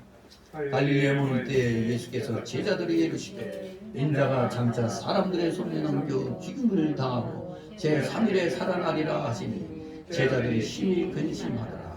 아멘. 그 앞에 16장에서 이미 예수님이 1차 순환 예고가 있었어요. 고난받고 죽임을 당하여 제3일에 살아날 것을 16장에서도 말씀하셨고 여기서는 이제 두 번째가 되겠습니다. 두 번째. 이렇게 자주 말씀하신 것은 순환에 대하여 십자가의 구속이 중요하다는 것을 미리 알려주는 겁니다. 십자가의 구속이 중요하다. 즉 제자들에게 앞으로 십자가의 고난이 올 것을 대비하여 준비를 잘하라는 뜻입니다. 여러분 건강 지키려면 어떻게 해야 돼? 평상시에 운동 잘해서 몸을 만들어 놔야 되는 거예요. 그래서 우리가 국가적으로도 전쟁을 안 당하려면 평상시에 평화시에 무력을 준비해 놔야 진정한 평화를 지킬 수가 있는 겁니다. 그래서 호주 같은 나라는 절대 그 땅에선 전쟁 한번 일어나지 않은 나라인데 전쟁 기념관이 있어요. 세계 각국에서 전쟁 가면 호주군이 꼭 가요. 왜? 전쟁을 잊은 민족은 망하기 때문에. 그렇기 때문에 우리도 마귀하고 전쟁을 하기 위해서 평상시에 믿음으로 준비하는 겁니다. 왜 우리가 경건 훈련을 합니까? 믿음으로 준비해야 되기 때문에 그래요. 왜? 마귀가 덤비지 못하도록 하기 위해서. 그러니까 역설적으로 평화를 원하면 전쟁을 준비해야 되는 겁니다. 우리가 지금 마귀하고의 전쟁을 지금 준비하고 있는 겁니다. 왜? 진정한 영의 평화를 위해서. 똑같은 겁니다. 영의 일이 물질계에 그대로 일어나는 것입니다. 그래서 제자들에게 앞으로 십자가의 고난이 올 것을 대비하여 준비를 잘하라는 의미에서 이렇게 두 번째로 십자가의 그 순환에 대해서 알려주는 겁니다. 평안할 때 준비를 잘해야 되는 겁니다. 평안할 때 준비하지 않으면 환란이 올 때 감당을 못하는 것입니다. 환란이 올 것을 미리 내다보고 준비를 잘하는 사람이 지혜로운 사람입니다. 대한민국 국민들, 환란이 올 것을 미리 내다보고 준비를 해야 되는데 멍청한 정치인들 얘기 듣고 그저 안일하게 있다가는 망하는 겁니다. 포퓰리즘을 외치는 자들은 한 명도 대한민국 정치기에 발을 들여놓으면 안 되는 거예요. 공산주의 사상이 조금이라도 있으면 절대 정치기에 못 들어가게 해야 돼요. 국민들이 해줘야 되는데 멍청하게 말이에요. 무슨 놈이 지들이 민주화 투사에 다 빨갱이 운동한 놈들인데 학창시절에 다 주사파 운동가들이에요. 자유민주 운동한 사람들은 몇 명 안 돼요. 거의 다 주사파 빨갱이들 운동한 겁니다. 그런 놈들이 다 국회의원 하고 있어요. 청와대에 다 들어가 있단 말이에요. 그런데 이 나라가 안정되기를 바라요. 그런 놈들 뽑아놓고 답답한 겁니다. 어떻게 지혜로운 기독교인들이 많은 대한민국에서 이런 일이 일어나는지 이거는 마귀에게 홀린 거죠. 준비해야 됩니다. 환란이 올 걸 미리 내다보고 준비해야 돼요. 그런데 제자들은 지금 심히 근심만 하고 있었어요. 심히 근심하더라. 당장 눈앞에 고통과 고난이 닥치면은 흔들리는 게 우리 사람의 인지상정이죠. 그러기에 예수님의 부활 예언을 들은 제자들도 그 앞서 있을 예수님의 죽음 소식에 십자가의 순환에 흔들리고 있는 겁니다. 그러나 이제 부활 승천과 오순절 성령 사건까지 체험한 오늘날에 우리 성도들은 그 어떤 경우에도 근심하지 말아야 할 것입니다. 근심은 쾌락의 욕망과 함께 사단이 우리 성도를 공격하는 2대 무기 가운데 하나가 염려, 근심, 걱정거리 이겁니다. 이게 사단이 우리를 공격하는 쾌락, 욕망 이거 말고 두 번째로 강하게 여기는 무기가 우리에게 염려, 근심 덩어리를 안겨주는 겁니다. 지금 제자들은 지금 사단의 2대 무기에 지금 순간 팔린 겁니다. 자, 이제 두 번째 단락으로 이제 분위기를 바꿔서 24절, 27절 성전세를 내신 예수님. 사실 이 내용은 22장 그 마태 22장 15절 22절에 로마에 바치는 세금 문제와는 사뭇 다르죠. 거기 로마에서에 바치는 건 일종의 그 인두세죠. 인두세. 일종의 그 국세죠. 국세. 그걸 22장에서 말했는데 그 당시 그 22장에서는 그 당시 아주 가장 민감한 정치 이슈의 하나입니다. 그래서 지도자들이 종교 지도자들은 우리 예수님을 올무에 빠뜨리기 위한 도구로 이 로마의 이 강제 세금 문제를 이렇게 설정을 해 예수님을 실험을 했어요. 시험을 한 겁니다. 근데 또 세금 중에 하나가 이제 성전세가 있어요. 그거는 그 당시 유대인들이 신앙 관습에 따라 그래서 자발적으로 바치던 일종의 자치세였어요. 성전세는. 오늘날 우리 성도 여러분들이 교회에 헌금을 내는 거와 같은 거죠. 이 성전세는 자치세예요. 자치세. 다만 여기서 문제가 된 것은 우리 예수님은 성전의 실체잖아요. 성전의 실체로서 성전보다도 큰 사람이었습니다. 그래서 구태여 세금을 내어야 하느냐 이겁니다. 우리 예수님은. 더욱이 예수님은 성전 제도를 마감하고 새 제도 즉 복음의 교회를 도입하러 오신 분이셨기 때문에 사실 이 성전세 문제는 매우 중요했습니다. 그러나 우리 예수님은 때가 이르러 자신이 결정적으로 메시아 사역을 행하시기 전까지는 사소하고 비본질적인 문제로 방해받지 않기 위해서 지혜롭게 이 문제를 피해 가셨습니다. 여기서 우리는 그래서 절대절명의 신앙 문제가 아닌 것에 있어서는 쓸데없는 분쟁을 피해야 한다는 사실, 그리고 모든 일에는 때와 순서가 있음을 오늘 이 본문의 예수님의 이 모습을 통해서, 이 자세를 통해서 우리가 알게 되는 겁니다. 24절 있습니다. 가버나움에 이르니 반세계를 받는 자들이 베드로에게 나와 가로되 너희 선생이 반세계를 내지 아니하느냐. 아멘. 가버나움에 이르니, 가버나움은 베드로의 고향입니다. 16장 13절에서 갈릴리 이북 땅으로 이렇게 주요하신 주님께서 이제 마지막으로 갈릴리 전도의 본부였던 그 가버나움에 들르신 겁니다. 바로 그때 반세계를 받는 자들이 내라고 이제 세금 내라고 이제 말을 하는 겁니다. 반세계는 두 드라크마라는 단어입니다. 이 드라크마. 이것은 성전 봉사의 유지를 위한 세금이죠. 이 반세계를 받는 자들, 보통 이 반세계는 성전 수리와 유지를 위해서 모든 유대인이 자발적으로 바치던 그 자치세입니다. 매년 한 번씩, 즉 2, 3월 달, 그걸 아달월이라고 그러죠. 유대력으로 아달월 15일경에 내던 게 바로 이 자치세였습니다. 성전세.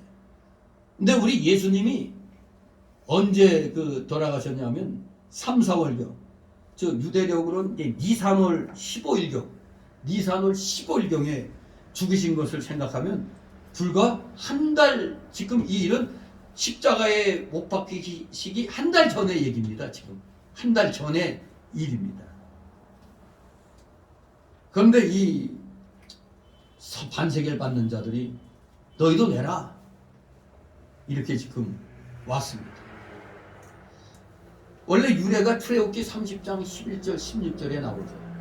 거기 보면 이스라엘 20세 이상 된 모든 사람들은 생명의 속전으로 반세계를 내야 되고, 그래서 그 회막은 그 금액은 회막의 봉쇄에 쓰게 했습니다. 그래서 역대하 24장 6절에 보면 유다 왕 요아스는 대제사장 여호야다에게 책망하며 지적을 했어요. 뭐라고? 왜 레위 사람을 시켜서 여호와의 종 모세와 이스라엘 회중이 법막을 위하여 정한세를 거두게 하지 않았느냐고 꾸짖었습니다. 하나님께 낼 것은 반드시 내야 된다는 겁니다. 그 당시는 그냥 돈 있는 자나 없는 자는 무조건 내야 돼요. 얼마씩? 반세계씩, 차별 없이. 그러므로 반세계를 받는 사람이 나와가지고 베드로한테 너희 선생이 반세계를 내야 되지 않겠느냐고 말한 겁니다. 이 말은 만약 내지 않으면 그 예수는 너희 선생은 여호와 신앙도 없는 위선자라고 떠들 것은 염두에 둔 그런 질문이었던 겁니다. 이 반세계를 내는 자들이 왜 네 선생은 내지 아니하느냐, 이 말씀은 만약 안 내면 여호와 신앙도 없는 위선자다, 그렇게 이제 외치려고 이런 수작을 이제 부리는 겁니다. 25절 26절 있습니다. 가로되 내신다 하고 집에 들어가니 예수께서 먼저 가라사대 시몬아 네 생각은 어떠하냐? 세상 임금들이 네게 간세와 정세를 받느냐? 자기 아들에게냐 타인에게냐? 베드로가 가로되 타인에게니이다. 예수께서 가라사대 그래야 하면 아들들은 세를 면하리라. 아멘. 이제 베드로는 세금에 관해 주님께서 내신다고 대답했습니다. 그는 주님이 세금을 안 내는 자라는 비난을 받게 되기를 원치 않았을 겁니다. 그러나 아마도 그는 자신과 주님의 돈주머니가 비어 있었음을 알고 있었을 겁니다. 그렇다면 베드로가 아니 주머니가 비었는데 주님께서 내신다고 왜 이렇게 대답했느냐? 아마도 이 베드로가 이렇게 대답한 것은 주님께서는 모든 것을 처리하실 수 있는 능력 있는 분이라는 믿음을 가지고 있었기 때문에 내신다, 주님이 내신다, 이렇게 아마 대답한 것으로 우리는 추측할 수가 있습니다. 그래서 예수님은 시몬의 속마음을 아시고 먼저 시몬에게 말씀하십니다. 예수님은 베드로가 말하기 전에 이미 그가 당한 일을 알고 계신 겁니다. 예수님의 지식은 우리 인간의 제한성을 초월하잖아요. 왜? 하나님이시니까 초월하십니다. 전지하신 분이십니다.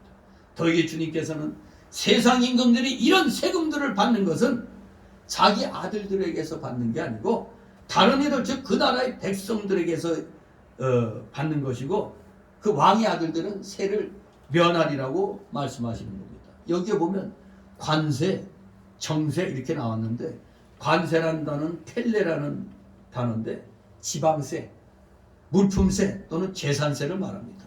그럼 정세는 펜소스라는 헬라어는 국세를 말합니다. 국세로서 인두세 또는 주민등록세를 가리킨다고 합니다.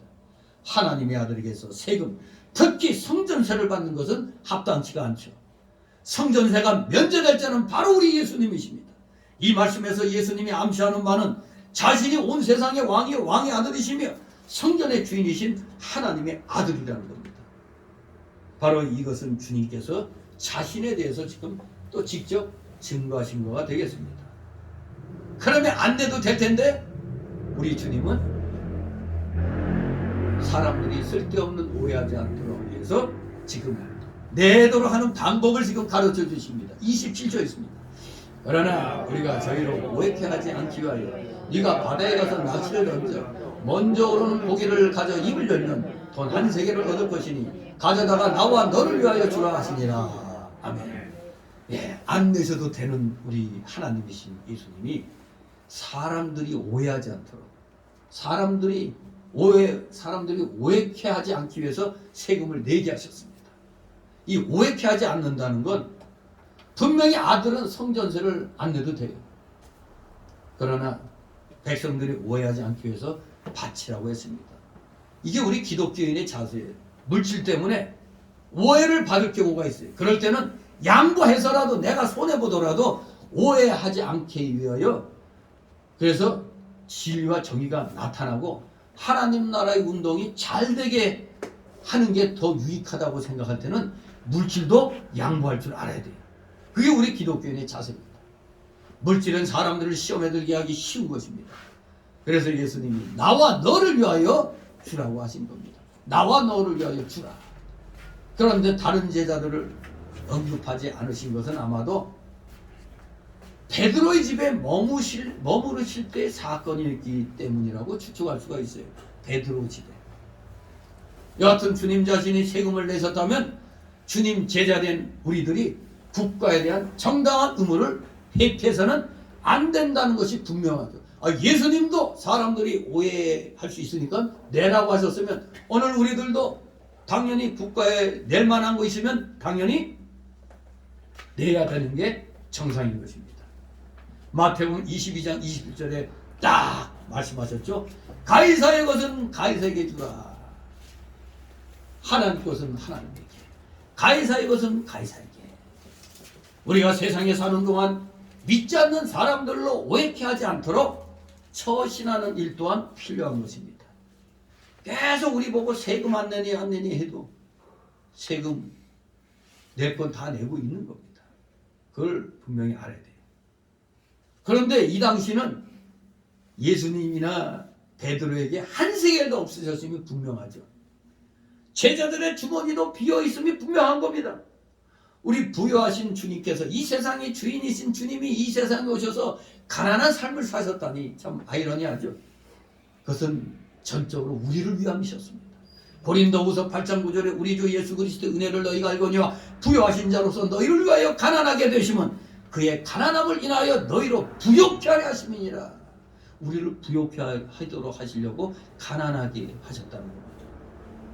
그런데 우리는 왜 주님을 위해서 가난한데 처하기를 싫어하느냐 이겁니다.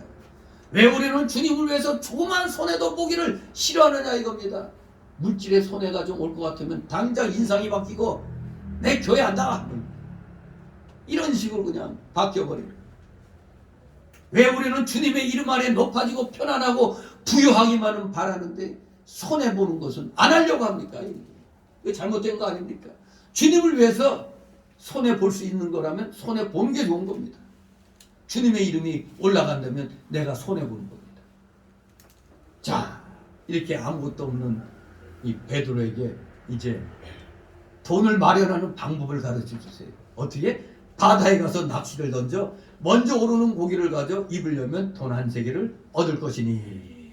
정말로 예수님이 성전세를 내는 것은 사실 전혀 불필요한 일이었으나 유대인들의 오해를 사지 않기 위해서 요식행위를 치러야 했듯이 이제 우리 예수님은 자신이 전지전능자의 아들이라는 것을 보여주어서 제자들을 확신시키기 위해서 지금 이 작은 기적을 예비해 놓으신 겁니다. 그래서 예수님은 물고기 입속에 돈을 예비해 놓고 그 고기가 베드로의 낚시에 첫 번에 걸리게 하신 겁니다. 이게 기적 아닙니까? 아니, 물고기 입속에 어떻게 해서 돈이 들어갔을까? 아마 바닷가에서 사람이 빠뜨린 돈을 고기가 먹은 것으로 볼 수밖에 없죠. 돈은 진짜 돈인 겁니다. 만들어낸 게 아니라 진짜 돈이었어요. 예수님께서는 돈을 입에 문 그 물고기를 보셨고 그 입에 물린 한 세계를 보셨고 그 물고기가 낚시에 바로 그 시각에 정확히 걸리게 하신 겁니다. 주님이 그 고기를 몰아다가 베드로의 낚시에 걸리게 한 것입니다. 고기 입에서 한 세계를 얻은 이 사건은 실로 기적이었습니다. 주님께서 바닷속에 물고기 입에 물린 한 세계를 보셨다는 것은 바로 그의 전지하심이 아니고서는 이해할 수 없는 일이었습니다. 더구나 그 고기가 낚시에, 그것도 하필 베드로의 낚시에 걸린다는 것은 심지어 예측된 우연으로 돌릴 수만은 없는 사건이었습니다. 기적입니다. 바로 우리는 여기에서 뭘 깨닫게 됩니까? 주님의 명령대로만 노력하면, 주님의 명령대로 노력해서 일하면 뭐를 얻을 수 있다? 물질을 얻을 수가 있다. 이거 교훈을 받게 되는 겁니다. 명령대로 노력하여 일하면 얻을 수 있다 이겁니다. 그 물질을 바로 써서 남에게 오해받지 않도록 하고 화목하여 하나님께 영광을 돌려야 합니다. 베드로가 주의 명령을 순종했기 때문에 이적을 보게 되고 생각지 않은 돈을 얻게 된 겁니다. 이와 같이 믿음을 써서 주님의 명령을 순종하여 나가면 하나님의 능력으로 큰 성공을 보게 되는 겁니다. 이 모든 것이 그의 주권, 그 신적 주권 아래 되어졌음이 분명함을 여러분들은 깨달아야 합니다. 여기서 예수 그리스도의 신성의 영광이 다시 한번 드러난 것입니다. 이제 여러분은 주님께 합당한 영광과 찬송을 돌려야 되는 겁니다. 주님께 돌리겠습니까? 네. 아멘이죠. 이제 여러분은 주님께 절대적 순종과 헌신을 재다짐해야 됩니다. 절대적 순종과 헌신 다짐하시겠습니까? 진실로 다짐한 대로 우리 이제 세상에 나아가 순종하여 살면서 주님이 예배해 놓으신 물질들을 마음껏 차지하시는 정말로 물질의 실력과 믿음의 실력을 함께 갖추는 귀한 믿음의 자녀들 되시기를 주님의 이름으로 축원합니다. 기도합니다. 거룩하신 하나님 은혜를 감사드립니다. 진실로 오늘 말씀을 통하여 주님은 진정 하나님의 아들이시라는 걸, 진정 참 사람이시면서 참 하나님이심을 말씀을 통하여 다시 한번 저희들에게 증거하셨습니다. 우리 모두 이러한 주님을 우리의 구주로 영접해 싸우니 우리가 오늘날 두려울 것이 무엇이 있겠나이까? 그 어떤 환난과 공고가 우리를 엄습해 온다 할지라도 오직 주님의 십자가임을 바라보면서 우리 최선을 다하여 다름박지하며 우리 성도들 간의 이 어려운 현실을 서로 위로하고 격려하고 권면하면서 이 환난을 잘 극복해 나가는 실질적으로 살아있는 믿음의 자녀들 다 되게 하여 주시옵소서. 감사드리며 예수 그리스도의 이름으로 기도드리옵나이다. 아멘. 다 같이 찬송가 344.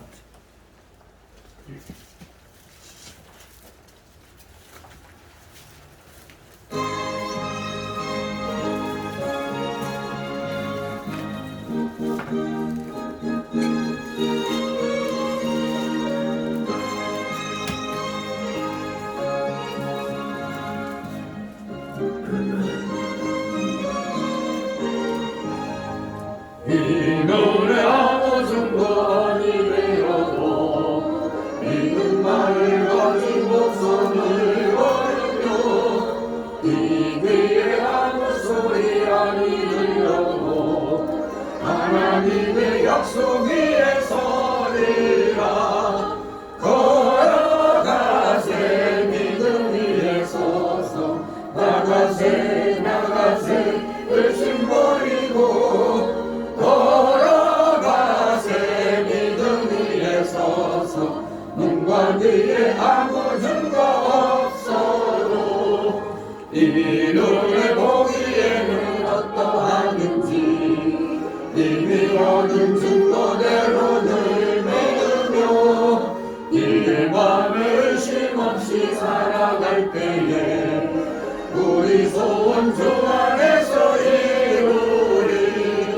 걸어가세 믿음 위에 서서 나가세 나가세 의심 버리고 걸어가세 믿음 위에 서서 눈과 귀에 아무 증거 없어도 당신의 거룩함을 두고 맹세한 주 하나님 아버지는 참 예쁘다. 그 귀한 모든 약속 믿는 자에게 눈치 못할 무슨 일이 있을까. 걸어가세 믿음 위에 서서 나가세 나가세 의심 버리고 걸어가세 믿음 위에 서서 눈과 귀에 아무 증거 없어.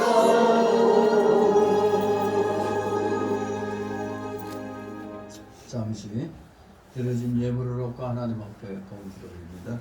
거룩하신 하나님 아버지, 오늘도 사랑하시는 자녀들 힘들고 어려운 현실 속에서도 그래도 열심히 하나님께서 허락하신 자신의 일터에서 일을 하고 그 맺은 귀한 열매들을 오늘도 10의 1조와 또 주일 예물과 각종 명목의 감사 예물들, 차량 예물, 건축 예물들 마음의 소원대로 이렇게 또 드리게 하여 주셨사오니 아버지 감사를 드립니다. 이들의 이 드린 귀한 손길 한 사람 한 사람 기억하여 주시옵소서. 이들의 가정과 하는 생업이 놀라우신 하나님의 복이 30배, 60배, 100배로 임하게 하옵소서. 혹시라도 물질로 고통당하고 있는 우리 성도들 있습니까? 속히 그 어려움을 이기게 하여 주셔서 마음껏 하늘 창고 문을 열고 주의 영광을 위하여 물질을 사용할 수 있는 진정한 물질의 실력자들, 믿음의 실력자들 나되게 하여 주시옵소서. 귀히 드려진 이 예물들 몸된 교회를 위하여 잘 사용되도록 늘 은혜로 충만케 하여 주시옵소서. 이 모든 말씀 우리 구주 예수 그리스도의 이름으로 감사드리며 기도드리옵나이다. 아멘.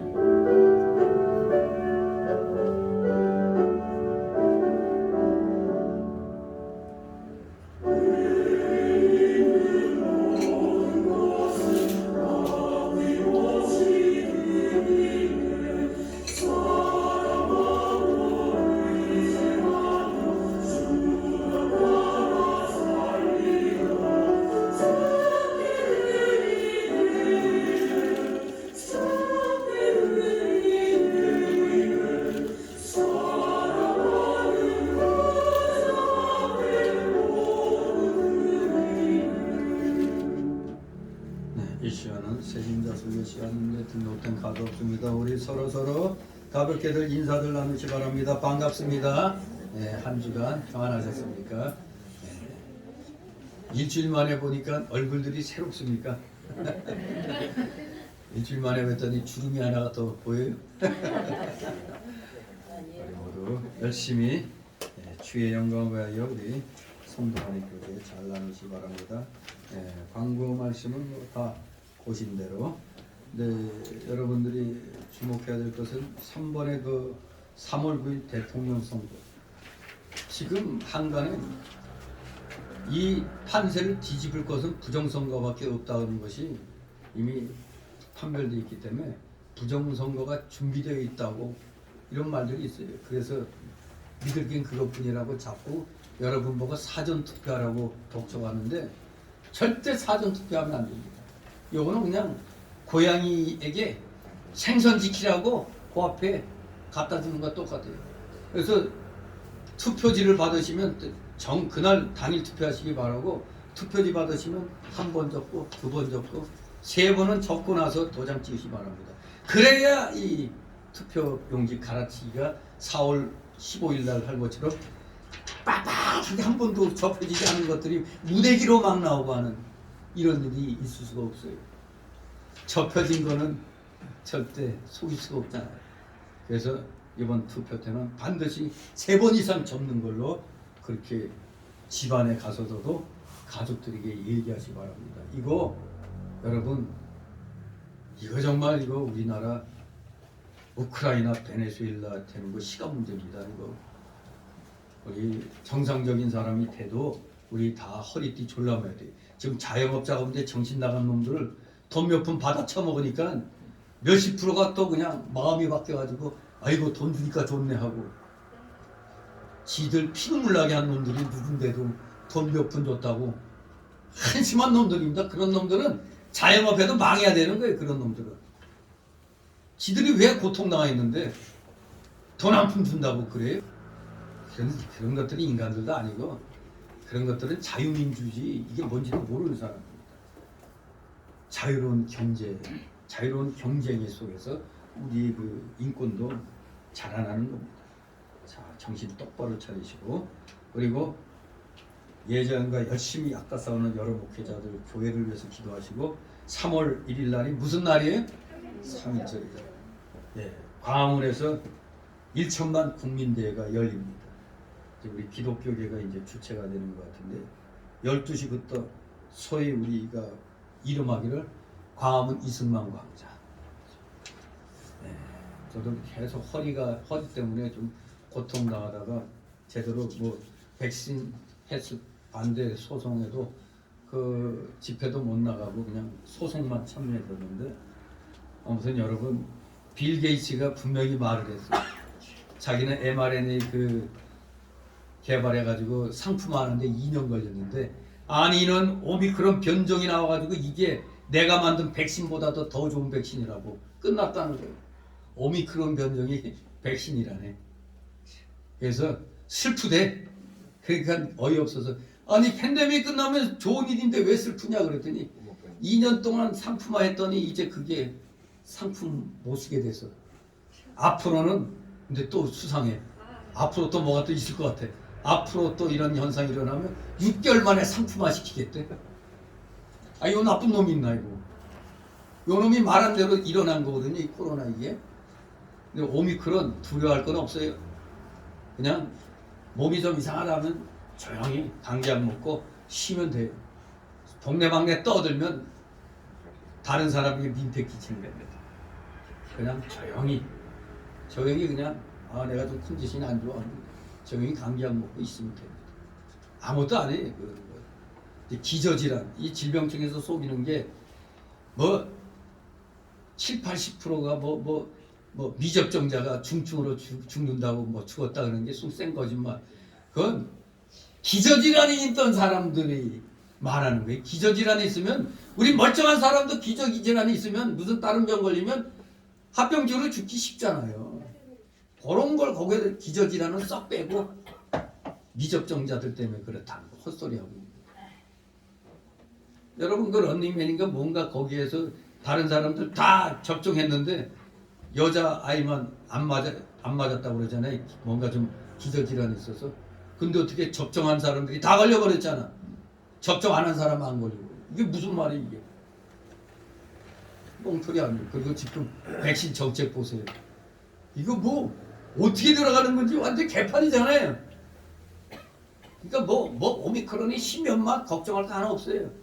빌 게이츠가 분명히 얘기했습니다. 끝났다. 오미크론이 백신이라는데 뭐 할 말 다 했지. mRNA보다 더 좋대. 그래 여러분, 마음 졸이지 마시고 자기 건강, 자기 방역 철저히 잘 지켜서 마음 놓고 생활하시 바랍니다. 자, 우리 3.1절 날 몸이 되시고 시간 되시는 분들은 참여하시면 감사하겠습니다. 뭐 제가 뭐 출석체 간다는 게 아니라 하나님이 보시는 거니까 우리 나라가 바로 되기 위해서 우리가 몸으로 움직일 때는 몸으로도 움직여줘야 되겠습니다. 다 같이 일어나셔서 62장 부르시고 축복 기도로 마칩니다.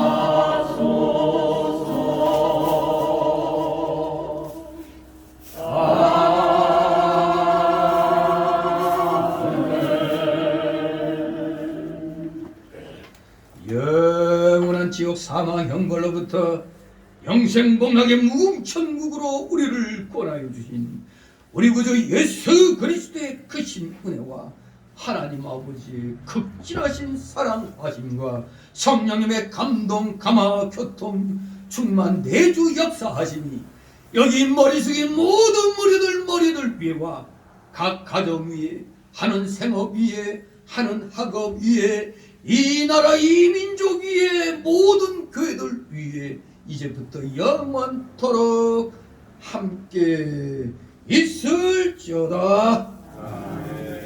아멘.